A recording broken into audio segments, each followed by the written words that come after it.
Hello, and welcome back to another. In this reading vlog, I kind of took an idea that I've seen other booktubers do, and that is reading their highest and lowest rated books on their Goodreads want to read shelf. So I haven't looked at mine yet, so I really don't know what I'm gonna say, but I have made like some criteria of my own, so I need there to be at least 500 reviews of each book, because sometimes there's a book that's like independently published, and it's not that I have anything against reading an independently published book, it's just that the star ratings can be not so accurate, I guess, because there just are not very many ratings. So I'm gonna stick with that. So let's go ahead and screen record. Okay, so Goodreads. Let's see what we got.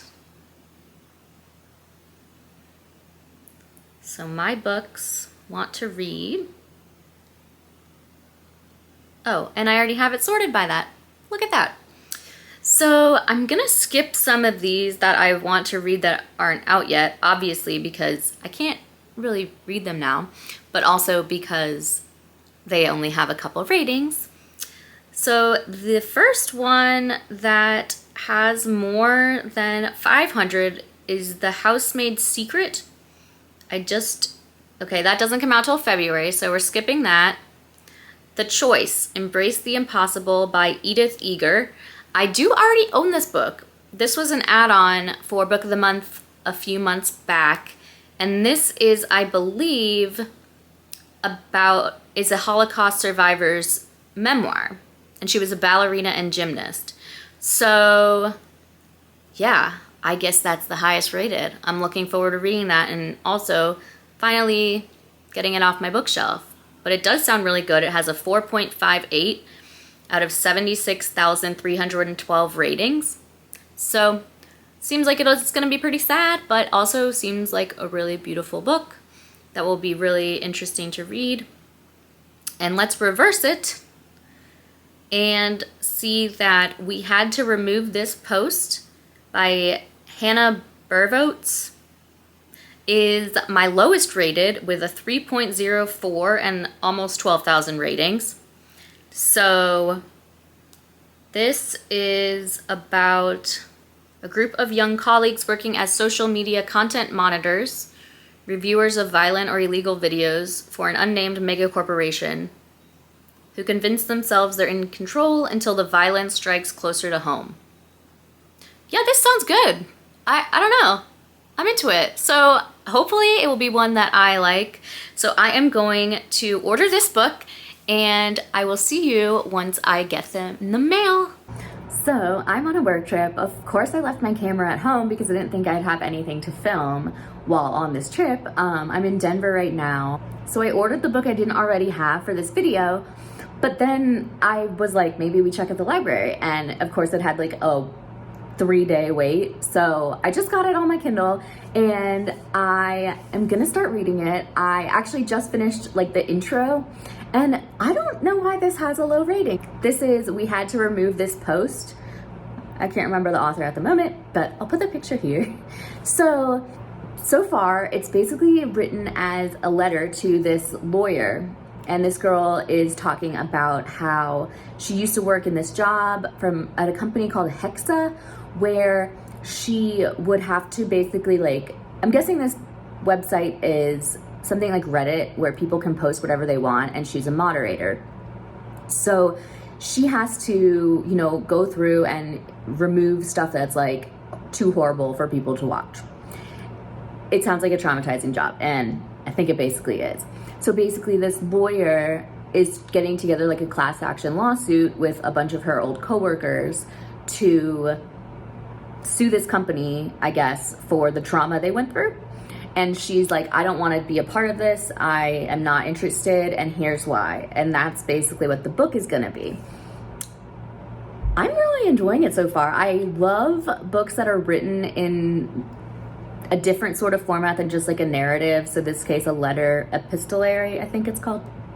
But I read one chapter, but I like it. And it's kind of crazy too, because it's only showing me on my Kindle that I have like an hour and 45 minutes left. And like, I know when you first start reading a book, the times that it shows you have left are crazy, but I don't think it's a very long book. So I might be able to finish this whole thing today. So we'll see. I have a little bit of a sit time in Dallas today. I go from Denver to Dallas and then Dallas to San Francisco, but I have about 3 hours in Dallas before heading to San Francisco. So I'm hoping to get some reading done, and I honestly might finish this today. And then Dallas to San Francisco is like 3 hours, so might be able to do some on the plane. But yeah, I was just like, why did I not think to put this on hold at the library? Or like, why did I think I wouldn't get it that far? Anyways, I have the physical copy coming, so hopefully I do like it because now I own it. So I just got to my room in San Francisco. It was a long day, I'm tired. It was a fine day, nothing bad happened. I'm just tired, it was just long. So I did get like 60% through my book. We had to remove this post, but I think I might finish it tonight still. It's not too late, and you know, I still gotta eat dinner and take a shower and all this stuff. So I'm gonna be up for a little while. But like, I don't really, I guess I can understand why this is lowly rated thus far. I mean, there's not a ton happening because it's literally written as like this woman is like writing to this lawyer. So it's not like there's a ton of action, but I don't know. I'm enjoying it. Like, I definitely want to know what's going to happen. And like, why is this guy trying to get her to join the lawsuit? There's not like a ton to say honestly about it. It is really interesting, and it's kind of into a part where the main character Kaylee is talking to a therapist because she sees like this traumatizing stuff. You know, she's the moderator of this, I guess it's like maybe more like Craigslist. I don't really know exactly what it's meant to be like, but it's somewhere between like Facebook and Reddit, I would kind of say, and maybe like with a twinge of Craigslist as well. But I'm enjoying it. I mean, I just want to see where it goes. I think it's like more of a novella because, like I said, it's like 2 hours is what my Kindle says at the bottom, like when I started it. So definitely not a super long one, but I don't know. I'm liking it. So we'll see how I am, and I will check in when I finish it. So it's a couple days later, and I am now done with, we had to remove this post. This is so funny because now that I have it in my hands, I'm like, this is not a book. Like, this is so small. The font is like big, and the page, this is a little baby book. But anyways, I think I'm giving it about a 3 stars. And that is because the ending kind of came out of nowhere. And when I say the ending came out of nowhere, I mean it just ended. The book like just kind of ended after nothing. I think that this book was on a really good track. Like, it was gonna be a super like unforgettable horror, creepy book. But then it went down a path that just didn't seem to make a whole lot of sense to me. It felt kind of unfinished, and I did end up looking up the ending explained because I really didn't understand. I mean, this maybe is a spoiler, so if you want to read this, maybe fast forward just a few minutes. But the end is just like in the middle of a sentence. And when I went to look, it's not in the middle of a sentence. It's in like the middle of something happening. The main character breaks into this person's house, and then it's like the door opened, I hear people coming inside, and I think, what am I doing? Let me actually get this. I hear keys. She's broken into someone's house. I heard keys jangling downstairs, footsteps in the hallway, a tired female voice, and a man's soothing words. And suddenly I saw myself standing there like in the grainy footage of a security camera. Look, there I was, in Nona's bedroom by the window, her portrait, her hollow cheeks, and pale teenage wrists right next to my face, and I remember thinking, what the hell am I doing? And then the book ends.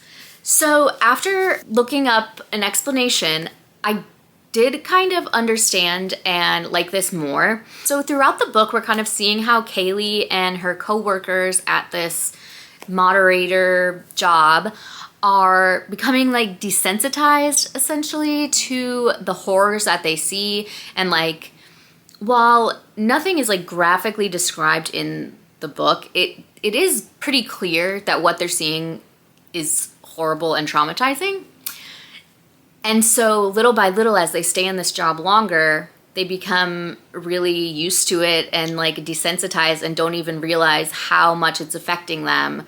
Like a couple of them like become flat earthers because they are reading these conspiracy theories all the time. And so Kaylee goes to the house of someone that she had watched self-harm and then later found out that she had unalived herself. She went to her house to see if she could like kind of get forgiveness from her parents because she's like, oh, I let this video stay up. It's a whole thing. But basically, she's in this house and all of a sudden she's like, wait a second, I am messed up from this job. Like, I am losing my mind. So, I mean, once I had that explanation, I definitely think that the book got better for me. But reading it, when it ended, I was like, huh? Like, what just happened? There are so many triggers in this book. If you have any, like, I don't know that I would recommend reading this if you're sensitive at all to like kind of anything, because they do talk about a lot of really horrible things. Again, it's not described on page like super graphically, but it's still there. So I would just use caution if you have any sort of triggers for kind of anything. So with this book, I have noticed, so looking at Goodreads, books have a medium-ish or to low rating generally for one of two reasons. It's either everyone feels neutral about it, it gets a whole lot of 3 stars, or people either love it or hate it, and so it just kind of balances out in a 3-star area. And for me, this definitely fell in the 3-star, and then when I went to look at other people's reviews, it seems like that's the overall consensus. A lot of people were like, this was really good, but it was confusing at the end. Like, I don't get it. So I think that for me, this was definitely not like a fail. Like, I'm glad I read it. It was interesting. It didn't take that long, but I do wish there was just a little more to it. Definitely should be better rated than it was though. Its Goodreads rating is a 3.03. And I don't know, I gave it 3 stars, so I guess I'm sort of contributing to the lower rating, but I thought it was good. I don't know. So now I am gonna get started reading The Choice, which I already owned, and this is the highest rated on my Goodreads want to read list.